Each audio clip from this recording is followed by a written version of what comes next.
आज quadratic equation part third की बात करते हैं। देखिए, पिछली क्लास में अपन ने फॉर्मेशन ऑफ क्वाड्रेटिक इक्वेशन सीखा था एंड उनसे रिलेटेड कुछ ट्रिक्स हैं, कुछ कंडीशंस हैं, वो सब डिस्कस करी थी और जो क्वेश्चन उनसे बनते हैं वो भी डिस्कस किए थे। आज जो अपन करने जा रहे हैं वो है कंडीशन ऑफ कॉमन रूट।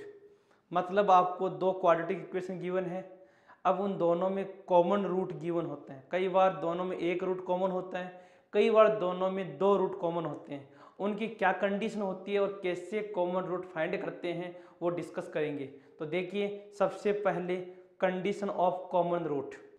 मान लीजिए आपको दो क्वाड्रेटिक इक्वेशन गिवन है। पहला क्वाड्रेटिक इक्वेशन है a1x² plus b1x plus c1 equal to 0।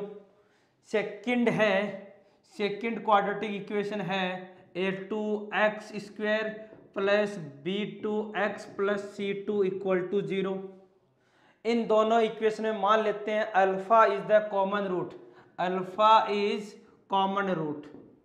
Alpha is common root. एक अल्फा जो है उन दोनों इक्वेशन में कॉमन है। अब आप कहोगे सर रूट है, रूट का मतलब क्या होता है? एक्स का वैल्यू। अब एक्स का वैल्यू अगर अपन रखेंगे तो इक्वेशन को सेटिस्फाई करेगा क्योंकि इसी का रूट है। मतलब अल्फा इसको भी सेटिस्फाई करेगा, अल्फा इसको भी सेटिस्फाई करेगा। तो ये क्या बन जाएगा? a1 alpha square plus b1 alpha plus c1 equal to 0। Equation number 1 दे दिया इसको। इसी तरह इसको भी सेटिस्फाई करेगा तो a2 alpha square plus b2 alpha plus c2 equal to 0। इसको दे दिया इक्वेशन नंबर 2। तो ये दोनों इक्वेशन अल्फा को सेटिस्फाई कर रही है बिकॉज दोनों का कॉमन रूट क्या है? अल्फा। अब इन दोनों इक्वेशन को सिंप्लीफाई करके अल्फा का वैल्यू निकालना है। तो देखिए कैसे निकालते हैं अल्फा। आप लोगों ने क्रॉस मल्टीप्लाई पढ़ा है, तो क्रॉस प्रोडक्ट के थ्रू अपन सॉल्व करते हैं। सबसे पहले अल्फा स्क्वायर के लिए, उसके बाद अल्फा के लिए और उसके बाद में कांस्टेंट के लिए। इसको मैं माइनस में रख रहा हूं। देखिए, अल्फा की पावर 2 के लिए निकाल रहे हैं तो अल्फा की पावर 2 को छुपा लेंगे। क्या क्या बच गया? b1 c1 b2 c2 लिख दीजिए यहाँ पे b1 c1 b2 और c2 डिटर्मिनेंट के अंदर। इसके बाद में अल्फा के लिए तो अल्फा को छुपा लो। क्या हो गया? a1 c1 a2 c2 a1 c1 a2 c2 यहां डिटर्मिनेंट। एंड कांस्टेंट के लिए तो कांस्टेंट को छुपा लो a1 b1 a2 b2। क्या आ गया? a1 b1 a2 b2। इस तरह से कांस्टेंट आ गया। अब अगर अपन सिंप्लीफाई करते हैं यहां से तो ये क्या बनेगा? अल्फा स्क्वायर इक्वल टू, देखो cross multiply b1 c2 minus b2 c1 equal to alpha के लिए क्या होगा? a1 c2 minus a2 c1 equal to 1 के लिए क्या होगा? 1 के लिए बनेगा a1 b2 minus a2 b1।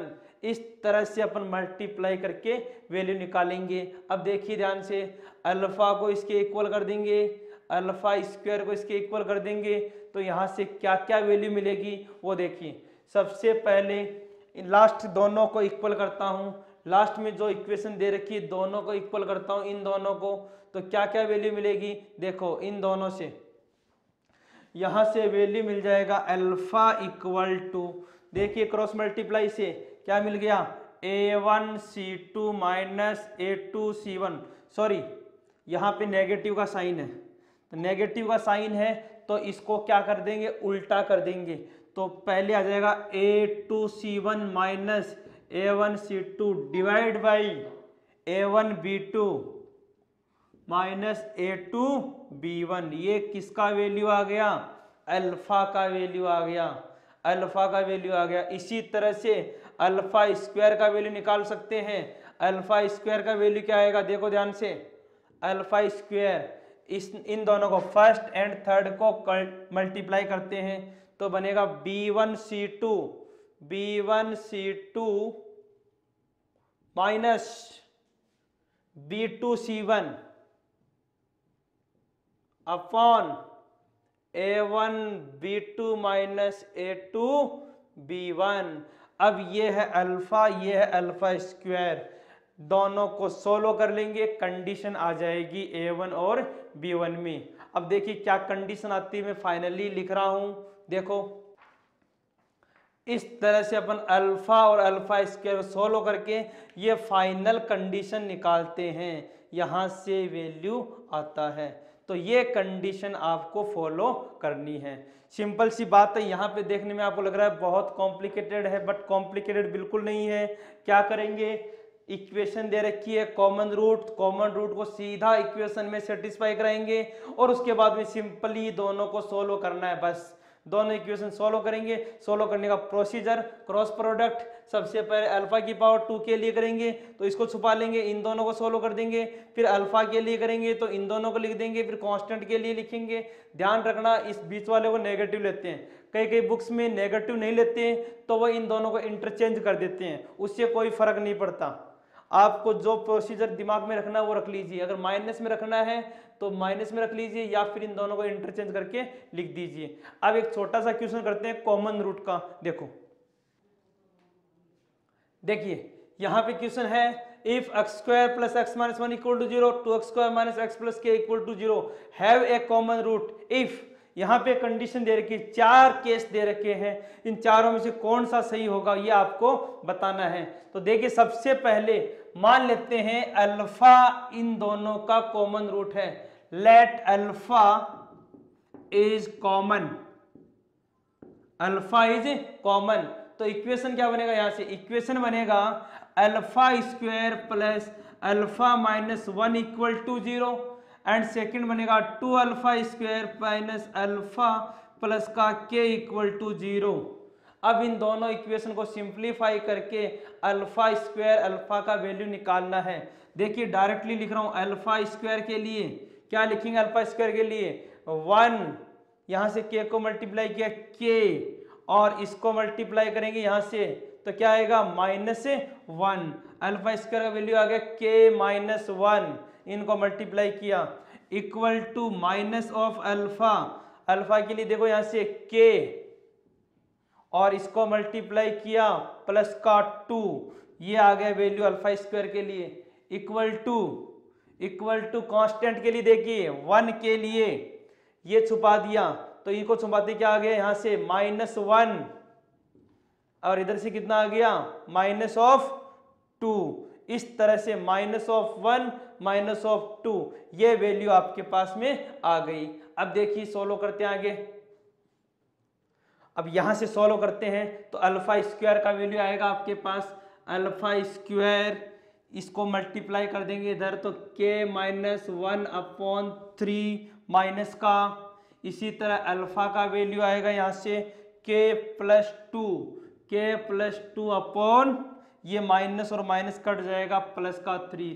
ये दो वैल्यू आ गई आपके पास अल्फा एंड अल्फा स्क्वायर का।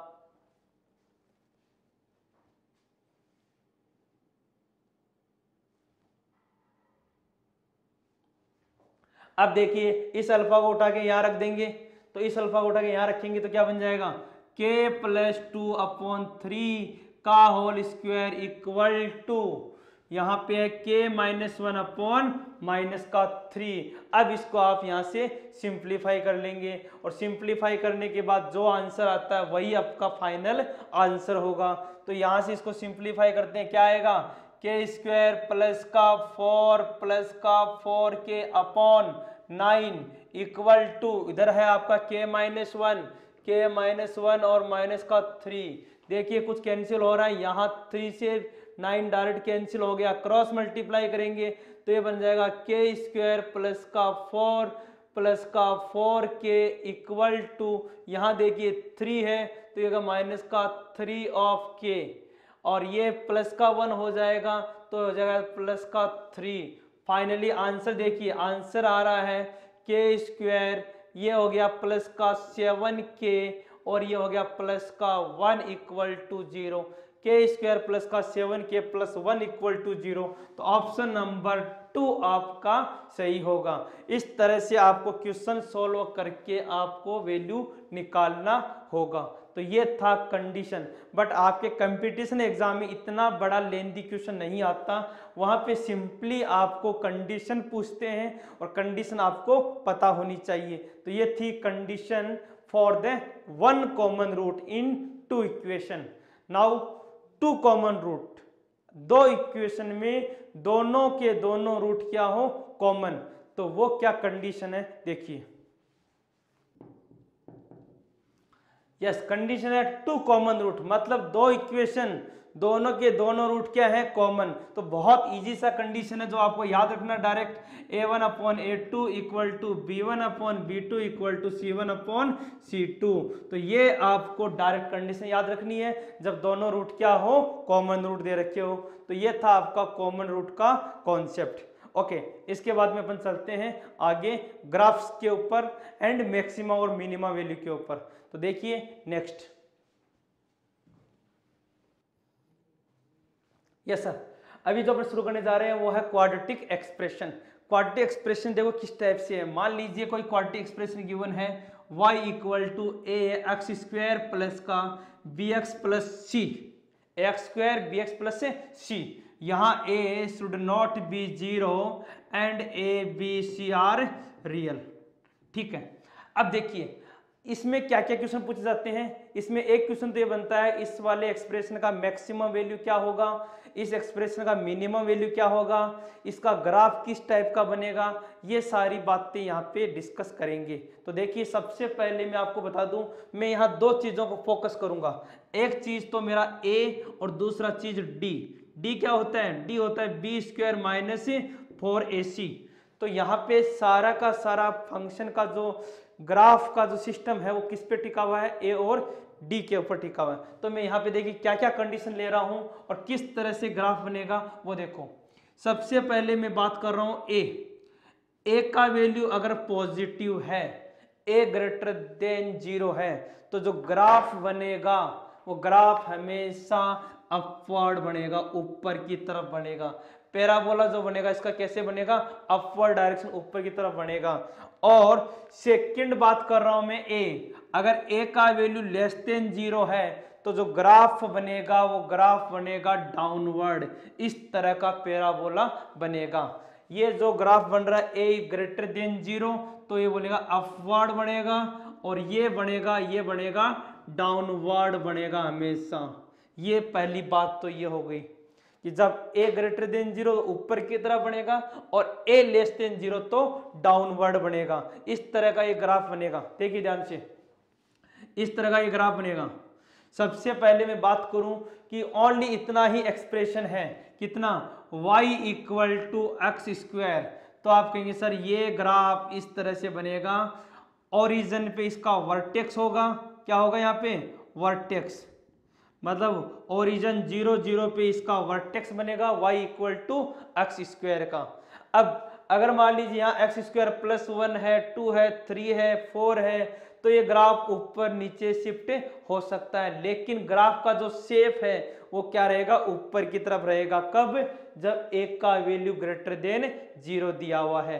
ओके, इसके बाद में अपन बात करते हैं आगे कि इसमें भी ग्राफ कब ऊपर रहेगा, कब एक्स अक्ष से नीचे रहेगा, कब एक्स अक्ष को टच करेगा। देखिए तो कंडीशन चलते हैं। फर्स्ट कंडीशन, केस फर्स्ट देखिए, सबसे पहले a ग्रेटर देन 0, तो ये समझ में आ गया कि ग्राफ का शेप क्या है, ऊपर की तरफ। ग्राफ कैसे बनेगा, अपवर्ड बनेगा। अब अपवर्ड में कैसे बनेगा, इसमें पहला कंडीशन d लेस देन 0, मतलब d क्या है, 0 से छोटा है, मतलब नेगेटिव है।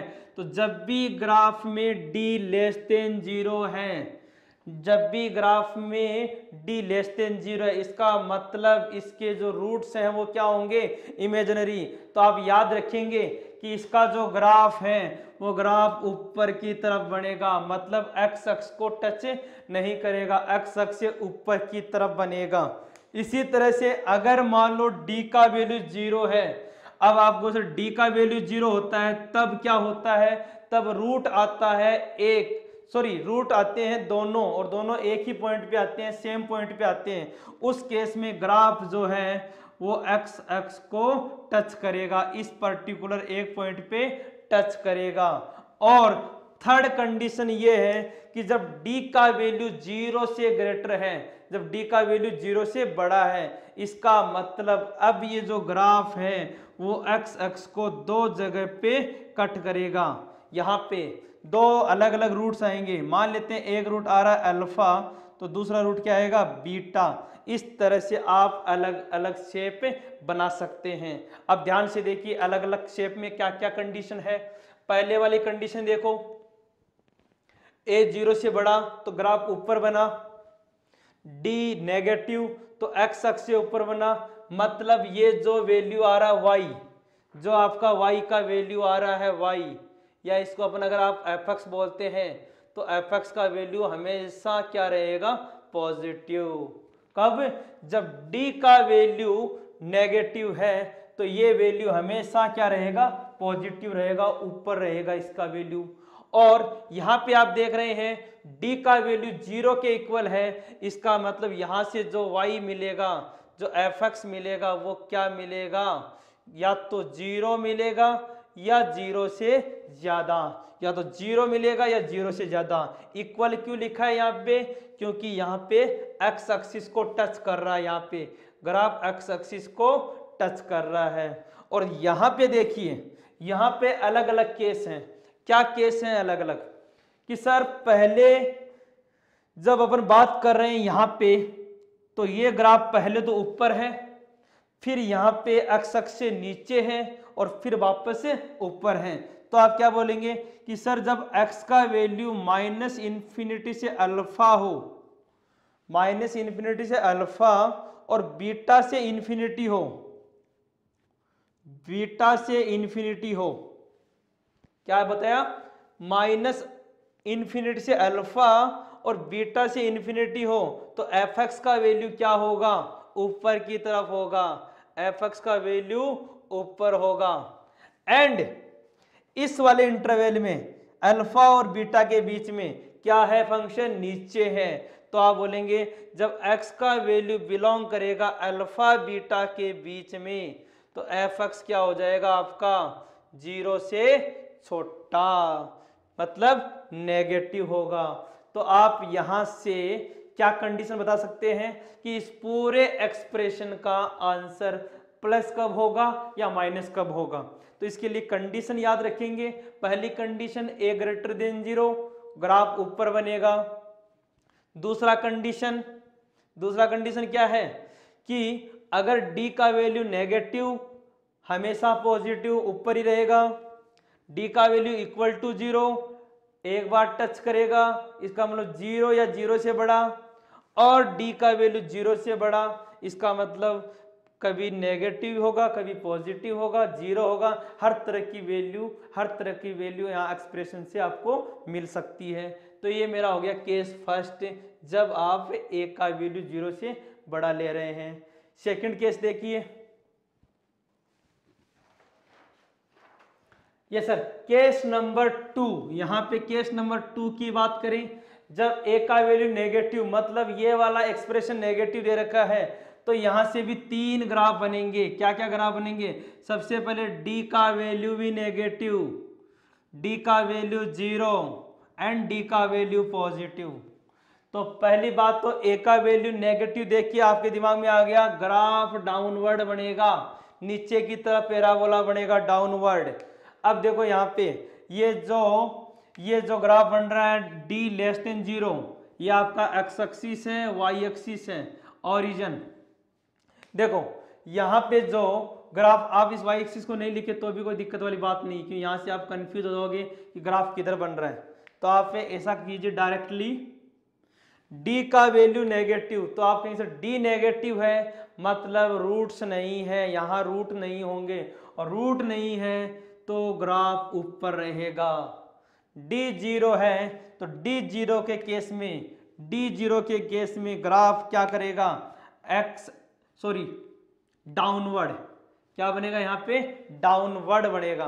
तो इस केस में यहाँ पे जो ग्राफ बनेगा वो बनेगा इस तरह से। ये आपका एक्स एक्सिस हो गया, ये आपका एक्स एक्सिस, तो क्या बनेगा, डाउनवर्ड बनेगा। और d इक्वल टू 0, जिस केस में d का वैल्यू 0 है उस केस में ग्राफ डाउनवर्ड बनेगा, बट टच करेगा, किसी पर्टिकुलर पॉइंट पे टच करेगा। और जिस केस में d का वैल्यू 0 से बड़ा है उस केस में ग्राफ डाउनवर्ड बनेगा, लेकिन किसी दो पॉइंट्स पे कट करेगा, अल्फा बीटा पे कट करेगा। अब देखिए यहाँ पे क्या क्या लिखेंगे आप। पहली बात, फंक्शन का वैल्यू क्या है, नेगेटिव, तो एफ एक्स क्या होगा यहाँ पे, लेस देन 0। यहाँ पे अपन एफ एक्स ले रहे हैं, एफ एक्स लेस देन 0। यहाँ पे क्या है कि एफ एक्स का वैल्यू 0 भी हो सकता है या 0 से छोटा हो सकता है। यहाँ पे देखो इतने ग्राफ के अंदर तो छोटा है इधर की तरफ, फिर यहाँ से लेके यहाँ तक बड़ा है और यहाँ छोटा है। मतलब आप ऐसे बोल सकते हैं कि सर ये जो रीजन है मेरा, कौन सा रीजन, -∞ से अल्फा, इस रीजन में एफ एक्स का वैल्यू नेगेटिव हो सकता है। इस वाले रीजन बीटा से इन्फिनिटी, इधर भी एफ एक्स का वैल्यू नेगेटिव हो सकता है। और ये जो रीजन बच गया, ये वाला रीजन, कौन सा रीजन, अल्फा से बीटा के बीच का रीजन, यहाँ पे एफ एक्स का वैल्यू बड़ा हो सकता है। इस तरह से आप बता सकते हैं कि एक्सप्रेशन का वैल्यू कब प्लस होगा और कब माइनस होगा। तो ये है आपके अलग अलग ग्राफ। सबसे पहली बात, ए कैसा है, पॉजिटिव या नेगेटिव, पॉजिटिव तो अपवर्ड, नेगेटिव तो डाउनवर्ड। उसके बाद में डी चेक करते हैं, डिस्क्रिमिनेंट b² - 4ac पॉजिटिव है, नेगेटिव है या इक्वल टू 0 है, उसी के अकॉर्डिंग आपको ग्राफ बताएंगे और ग्राफ के हिसाब से आप फंक्शन का वैल्यू बताते हैं। अगर ग्राफ एक्स अक्ष से ऊपर है तो पॉजिटिव, एक्स अक्ष को टच कर रहा है तो पॉजिटिव एंड 0, और एक्स अक्ष से नीचे है तो graph negative.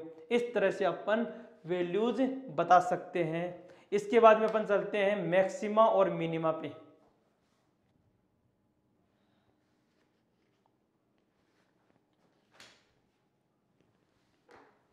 Yes, greatest value, least value, या अपन इसको ऐसे बोल सकते हैं maximum value and minimum value, कि कब ग्रेटेस्ट होगा और कब लीस्ट होगा। तो ध्यान से देखिए, ये पहला कंडीशन है, if A is greater than 0। तो जब ग्रेटर देन 0 है तो ग्राफ का बनेगा, ऊपर की तरफ बनेगा, अपवर्ड बनेगा। तो जब ग्राफ अपवर्ड बनेगा तो अपवर्ड के केस में आप इसका लिस्ट वैल्यू बता सकते हैं कि सर ये जो वैल्यू है यहाँ पे वैल्यू क्या होगा, लिस्ट वैल्यू होगा, मतलब आपका मिनिमम वैल्यू होगा। मैक्सिमम कितना है, मैक्सिमम डज नॉट एग्जिस्ट, तो यहाँ पे मैक्सिमम डज नॉट एग्जिस्ट, इसका मैक्सिमम एग्जिस्ट नहीं कर रहा, ओपन है ऊपर की तरफ, तो मैक्सिमम डज नॉट एग्जिस्ट, यहाँ पे एग्जिस्ट नहीं करेगा। इसी तरह से ए का वैल्यू लेस देन 0 है, तो जब लेस देन 0 है तो ग्राफ कैसे बनेगा, नीचे की तरफ बनेगा। नीचे की तरफ बनेगा तो इसका जो टॉप है, ये रहा टॉप, इसका मतलब इसका मैक्सिमम वैल्यू तो एग्जिस्ट करेगा लेकिन मिनिमम वैल्यू एग्जिस्ट नहीं करेगा। इसका जो मिनिमम वैल्यू है वो minimum value does not exist, minimum value exist नहीं करेगा। क्यों, डाउनवर्ड है और इनफाइनाइट तक है।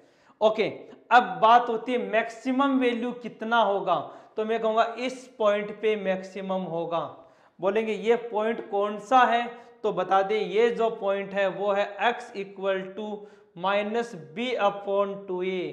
कौन सा पॉइंट है ये, x इक्वल टू -b/2a। इस पॉइंट पे मिनिमम, इस पॉइंट पे मैक्सिमम।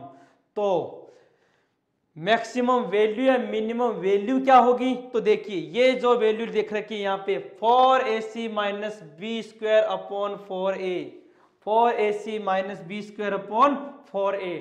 तो अगर लिस्ट वैल्यू निकालनी है, मिनिमम वैल्यू निकालनी है या मैक्सिमम वैल्यू निकालनी है, तो फॉर्मूला याद रख लो डायरेक्टली, 4ac - अपॉन 4a। तो जब अपवर्ड बनेगा तो मिनिमम वैल्यू एग्जिस्ट करेगा, और जब डाउनवर्ड बनेगा तो मैक्सिमम वैल्यू एग्जिस्ट करेगा। तो ये था आपका ग्रेटेस्ट वैल्यू निकालने का प्रोसीजर। अब इस पे एक छोटा सा क्वेश्चन करते हैं, देखो।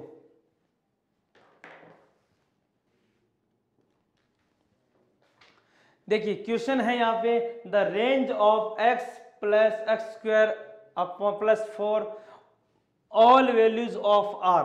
x की वैल्यू कोई भी आप ले सकते हैं, इसका रेंज क्या होगा। तो देखिए सबसे पहले इस एक्सप्रेशन को मैं क्या लिखूंगा, y इक्वल टू लिखूंगा y equal to x upon x square plus का 4, फिर क्रॉस मल्टीप्लाई कराते हैं तो ये बनेगा y एक्स स्क्वायर प्लस का 4y इक्वल टू एक्स। मतलब अगर क्वाड्रेटिक इक्वेशन की बात करें तो ये बन गया y x square minus of x plus का 4y इक्वल टू 0। अब ध्यान से देखिए, ये x का वैल्यू रियल है, जब x का वैल्यू रियल है तो आप बोलेंगे d ऑलवेज ग्रेटर देन 0। इसका d क्या बनेगा, 0 से बड़ा। तो यहां से आप d निकाल सकते हैं, b स्क्वायर माइनस 4ac। तो देखो यहां से b स्क्वायर, b कौन है, माइनस 1 का स्क्वायर माइनस 4, a का वैल्यू है y एंड c का वैल्यू है 4y greater than equal to 0। क्या आ गया वैल्यू यहाँ से, 1 माइनस का 16y स्क्वायर ग्रेटर देन 0। मतलब यहाँ से क्या लिख सकते हैं, एक तो हो गया 1 माइनस का 4y, एक हो गया 1 प्लस का 4y ग्रेटर देन 0। तो यहाँ से दो वैल्यू आ गई, 1 minus 4y 1 plus 4y greater than equal to 0। एक काम करते हैं, यहां से पहले माइनस कॉमन लेते हैं, माइनस कॉमन लेते बन जाएगा 16y square minus 1 less then 0। इसके बाद में इसको लिखेंगे 4y minus 1 into 4y plus 1 less than equal to 0। और ये इनइक्वलिटी सॉल्व करते हैं, इनइक्वलिटी सॉल्व करेंगे, यहां से जो वैल्यू आएगा वो वैल्यू आएगा, ये है 1/4, ये है माइनस 1/4। तो माइनस 1/4 और 1/4 दोनों के बीच में आएगा। इस तरह से आप किसी भी एक्सप्रेशन का रेंज फाइंड कर सकते हैं। ये इनइक्वलिटीज की बात है। अभी 11th क्लास के स्टूडेंट हो तो आगे अपन करेंगे, और अगर आप टारगेट के स्टूडेंट हो तो आप इजी वे में समझ सकते हैं कि जब भी इनइक्वलिटी में दो का प्रोडक्ट लेस देन 0 है, इसका मतलब वैल्यू हमेशा दोनों के बीच में लाइक करेगी। तो पहला वैल्यू 1/4, दूसरा माइनस 1/4, तो इस तरह से दोनों के बीच में वैल्यू लाइक करेगी। और अगर 11th के स्टूडेंट हैं तो ये इनइक्वलिटी वाला चैप्टर अभी थोड़े दिन बाद में अपन डिस्कस करेंगे। तो ये था ग्रेटेस्ट वैल्यू निकालने का पैटर्न, मैक्सिमम वैल्यू निकालने का और मिनिमम वैल्यू निकालने का प्रोसीजर। इसके बाद में देखिए नेक्स्ट,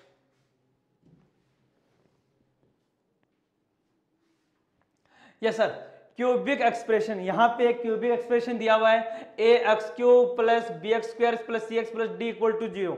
तो देखिए जब क्वाड्रेटिक इक्वेशन दिया हुआ होता है तो अपन sum of root, product of root करते हैं, alpha plus beta, alpha into beta. अब यहाँ क्यूबिक है, इसका मतलब डेफिनेटली यहाँ पे 3 रूट होंगे। तो मैंने एक रूट लिया अल्फा, दूसरा बीटा, तीसरा गामा।